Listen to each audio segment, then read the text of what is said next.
Hi everyone, welcome back to my channel. I just wanted to do a little video on the importance of straw on a homestead.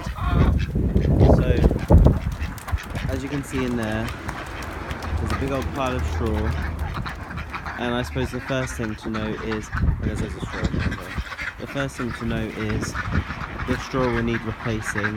That only went in a couple days ago, just to give them a bit of a raised bit to stand on. And as you can see, it's pretty muddy already. And talking of mud, that's just a representation of what their pen's like. It's actually started to snow here, which brings me on to a plus side of straw. Can you see that snow? I don't know if we'll be able to. But one, obviously it keeps them warm. And in the houses, like that duck one over there, they're going to need it packed full of straw. I only have ducks and chickens on in my garden, but I'm sure it works for any type of farm animal. Straw is a really important way to keep them warm during the winter. I live in England, so in the south part, so it only gets down to like -5 here most winters, maybe -6, and that's in Celsius.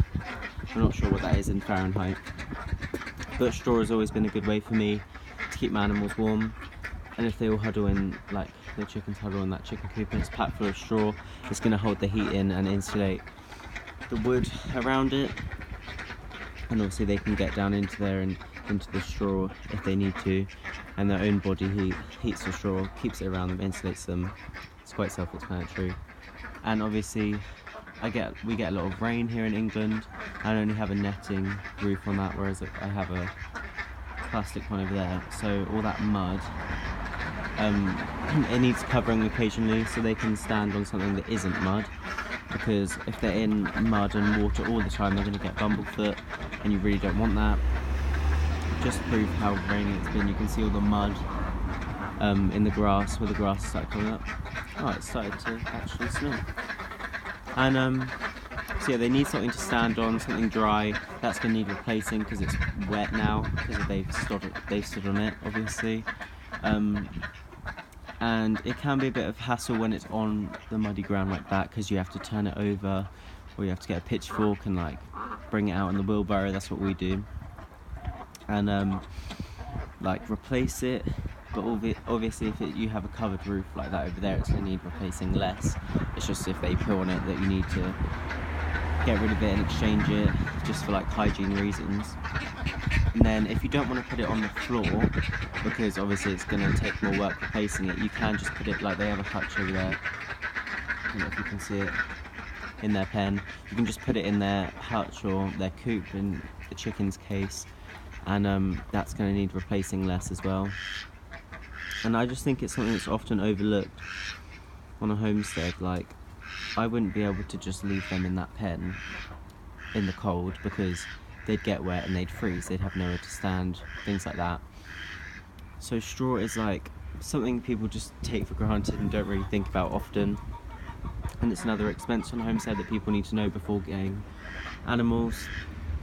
You just need to be aware that it takes a certain amount of work to replace it, and it's a really important aspect of farm life. I know I don't live on a farm, but it applies there too. Like over there, they've got their little roofed bit, and there's a lot of straw in that corner behind that wooden plank, and it's like, that's for wind defence. And then if you pack the straw up in there, they huddle behind it, and that keeps them warm. And I think I need to mention this because in the past, like when I first started having ducks and chickens, I don't receive help like from my parents looking after them, and it was 4 years ago, so I was 12, 13, and I didn't used to care about straw as much, because they just lived in the garden, not in pens.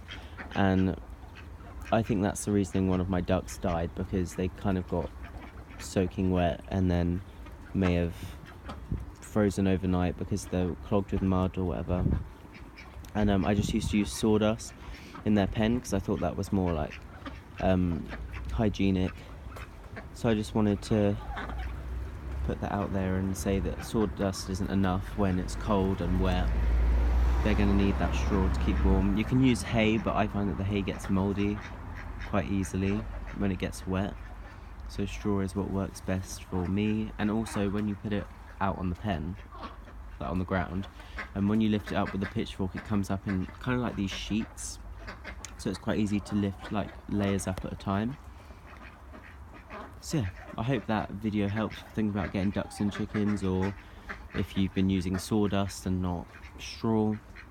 I hope that gave a little bit of an insight on what I do on my farm to keep my animals warm. And obviously things are going to vary depending where you live. If you live in parts of America, say where it gets, I don't know how cold it gets, minus 20 degrees, I don't know. Straw might not be enough and you'll have to invest in a heater, but that's what I do on my farm. And thank you for watching. Please like and subscribe if you enjoyed. Bye.